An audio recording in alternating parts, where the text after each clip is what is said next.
गुप्त चिंतना श्री गुरुदेव दत्त स्वामी महाराज की जय। छत्रपती शिवाजी महाराज की जय। श्री स्वामी समर्थ।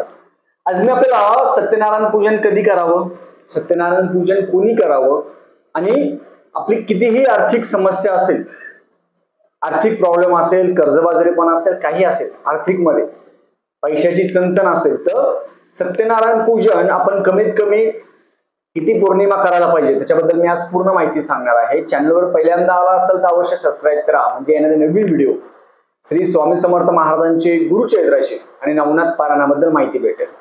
मन आस्था पवित्र सदाकाळ वाचावे श्री गुरुचरित्र, त्या युक्तीप्रमाणे सगळ्यांनी सत्यनारायण पूजन करायला पाहिजे।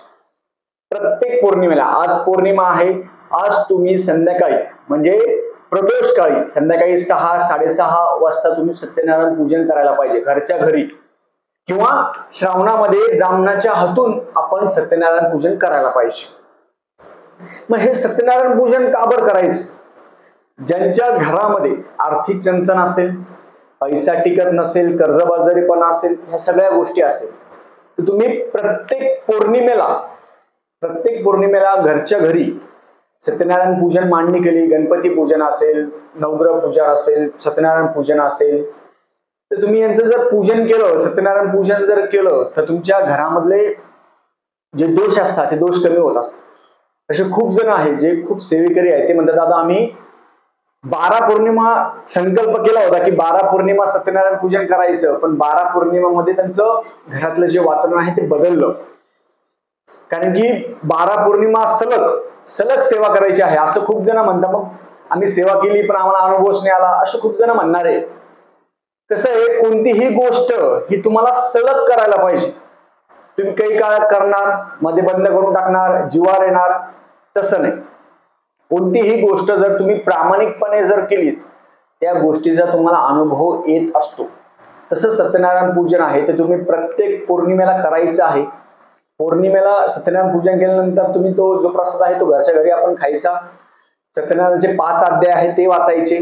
मग नुसतं सत्यनारायण झालं म्हणजे झालं का? नाही, त्याच्यासोबत तुम्ही व्यंकटेश स्तोत्र 11 वेळा म्हणायचं। प्रत्येक पौर्णिमेला व्यंकटेश स्तोत्र 11 वेळा, श्री सूक्त 11 वेळा, हे अनुष्ठान आहे, ते अनुष्ठान तुम्ही करायला पाहिजे।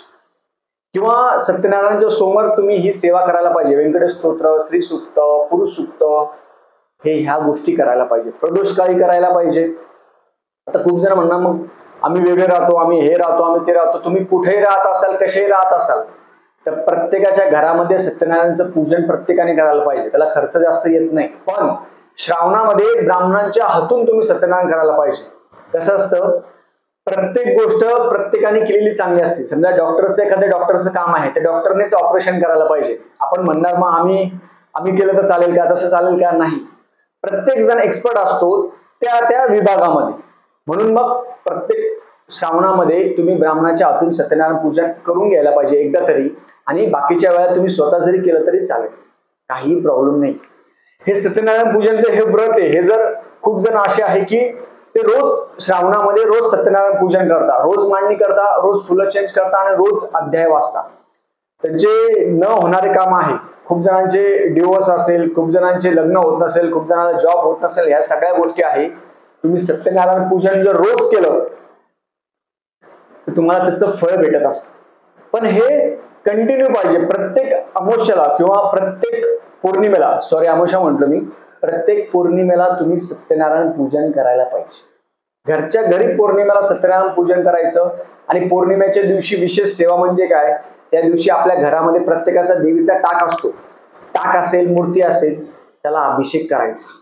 श्री सूक्त, पुरुष सूक्त, अभिषेक करायचा।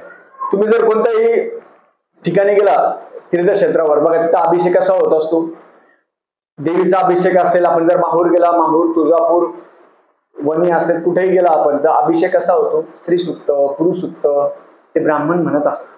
मग तेच आपण अभिषेक दर पौर्णिमेला आपण आपल्या घरच्या घरी करायचा। श्री सूक्त, पुरुष सूक्त म्हणायचं, देवीला खडीसाखरेचं नैवेद्य दाखवा, पौर्णिमेच्या दिवशी देवीला गजरा अर्पण करा, पौर्णिमेच्या दिवशी एका सवाष्णीला घरी बोलवा, तिचं पाद्यपूजन करा, तिची खणनाराने ओटी भरा। आज पौर्णिमा आहे, एका सवाष्णीला घरी बोलवा, तिची खणनाची ओटी भरा, तिला बांगड्या द्या, कुमारिकेला घरी बोलवा, कुमारिकेचं पाद्यपूजन करायचं, कुमारिकेला गोड असेल ते खायला द्या, गजरा द्या, कुमारीचं पाद्यपूजन करा, डोकं आपलं आहे ते ठेवा. ह्या पद्धतीने तुम्ही पौर्णिमेच्या दिवशी जास्तीत जास्त व्यंकट स्तोत्र आहे ते खूप प्रभावी आहे. पौर्णिमेच्या दिवशी जो व्यंकट स्तोत्राचं पठण करेल त्याला एनर्जी जास्त भेटत असते. आणि आज रक्षाबंधन आहे, राखी पौर्णिमेचा दिवस आहे, तर आज ज्यांना भाऊ नसेल, ज्या बहिणी असेल त्यांना भाऊ नसेल, त्यांनी महाराजांना भाऊ समजा. आणि ज्या भावांना बहिणी नसेल त्यांनी महाराजांना बहीण समजा. आता मला सख्खी बहीण नाहीये, पण महाराज माझ्यासाठी सर्वस्व आहे. तर ही गोष्ट आहे, मनामध्ये किंतु परंतु आणायचं नाही. आणि ज्यांना बहीण भाऊ आहे त्यांनी त्यांची काळजी घ्या, कारण की ज्यांना नाहीये त्यांचे जे अनुभव असतो तो वेगळा असतो. म्हणून ज्यांना आहे त्यांनी काळजी घ्या. आपले भाऊ असतात, आपले बहिणी असतात, प्रत्येकाच्या गोष्टी आपण करायला पाहिजे. हा दिवस चांगला साजरी करायला पाहिजे, कारण की बहीण भावाचं हे नातं आहे ते खूप पवित्र आहे. म्हणून मनामध्ये किंतु परंतु आणायचं नाही. महाराज आपले आई वडील बंधू सखा सर्वस्व महाराज. म्हणून आज महाराजांना राखी बांधायची. महाराजांना देव राखी असेल ते महाराजांना राखी बांधा.